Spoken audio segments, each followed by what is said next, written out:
എന്താ മോനെ രാവിലെ തന്നെ? സാറേ, നമ്മളന്ന് പറഞ്ഞ പോലെ ഒന്നല്ല കാര്യങ്ങൾ പോണത്.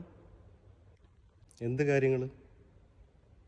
മര്യാദയ്ക്ക് ജോലി ഉണ്ടായിരുന്നു തന്നെ. അവിടെ വർക്ക് കുറവെന്നുണ്ട് നിങ്ങൾ 4 മണിക്കൂർ ഷിഫ്റ്റ് ആക്കി. അത് പോട്ടെന്ന് വയ്ക്കാം. ഇവിടെ വർക്ക് കുറവാന്ന് പറഞ്ഞിട്ട് നിങ്ങൾ എന്നെ വേറെ കമ്പനിയിൽ 16 മണിക്കൂർ ഷിഫ്റ്റ് ഇട്ടു. അപ്പോഴും ഞാൻ മിണ്ടാണ്ടിരുന്നു. ഇപ്പം നിങ്ങളൊരു പുതിയ പരിപാടി തുടങ്ങിയിട്ടുണ്ട്. ഓവർ ടൈം എടുപ്പിച്ചിട്ട് പൈസ കുറയ്ക്കല്. അതങ്ങാട് നിർത്തിക്കും.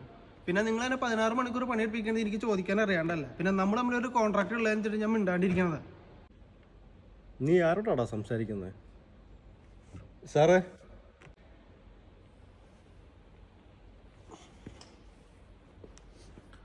മോനെതിരെ ഏജൻസിയാ. എനിക്ക് ലാഭം കിട്ടുന്ന ജോലിക്ക് ഞാൻ നിന്നെ വിടും. നിനക്ക് ലാഭം കിട്ടുന്ന ജോലി വേണമെങ്കിൽ നീ അന്വേഷിച്ചോ. താൻ എന്നെ കൊണ്ട് 16 മണിക്കൂർ ഓവർ ടൈം ചെയ്യിപ്പിച്ചതിൻ്റെ പ്രൂഫാണ്. താൻ ഇനി ശമ്പളവും കുറയ്ക്കില്ല, ഓവർ ടൈം ഇടില്ല, ഒരു മറ്റതും ചെയ്യില്ല. ഓട്രാ.